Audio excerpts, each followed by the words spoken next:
Hey guys, it's Miss Pena here. We today are going to talk about writing narrative conclusions for your personal narrative writing. And so that's just how you wrap up your personal narrative. And just like we had catchy leads and there were different types, there are different types of conclusions. If you are have written a story and it's something that you're reflecting upon, then your ending needs to be where you end your thoughts on the experience. You need to include your lesson, and you can use sentence stems like I believe, or I realized, or my perspective changed, or I now understand, I wished that, or in the future. And here's an example of a reflection ending. I nodded, understanding. I would tell my grandfather and tell him something else. I had begun to learn what was most important: family. I took my mother's hand in mine and said, "Let's go, Mama. Let's go see Grandpa."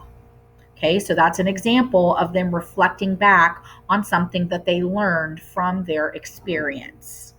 Now let's go on to another type. Say your narrative was a time that you accomplished something, or you felt proud, or you felt good, or you learned something new. Your ending is going to discuss how you felt once you achieved that. And as always, you're going to include your lesson learned. There's always a theme, right? So here's an example of that. Back home in the privacy of my bedroom, I placed the trophy on my shelf.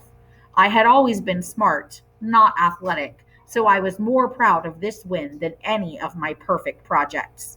That night, I drifted off to sleep with the knowledge that I could do anything if I tried hard enough. So this kiddo is giving a great ending of how they felt after they were proud of themselves for accomplishing and winning a trophy and working hard at something. Okay? Let's look at another example. Let's say you worked to overcome an obstacle or solve a problem, resolving an issue. If your narrative was about a problem, you can conclude with the solution, or maybe you didn't come up with the solution. Maybe you never solved it, but you learned a big lesson from it. And then again, you're always going to include your lesson. So here's an example. This made me feel a little better. I was worried that I had somehow hurt Fifi. However, soon she was her cheerful self again. Fifi was able to run around the backyard again, barking to her heart's content.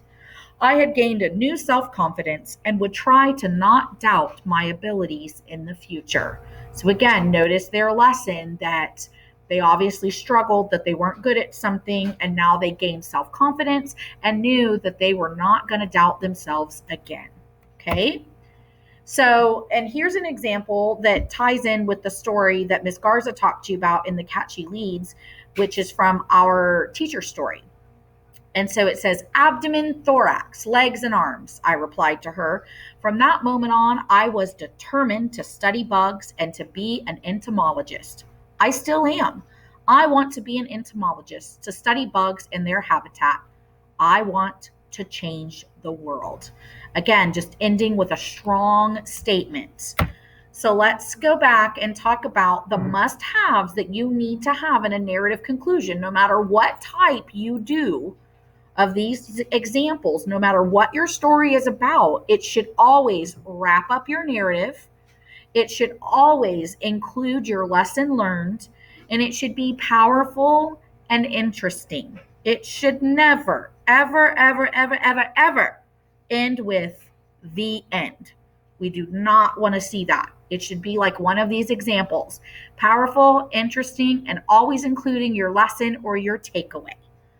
So now your assignment is to go on your own, just like you wrote your lead, and now you are going to write your conclusion to your narrative. All right, guys, we'll talk to you later.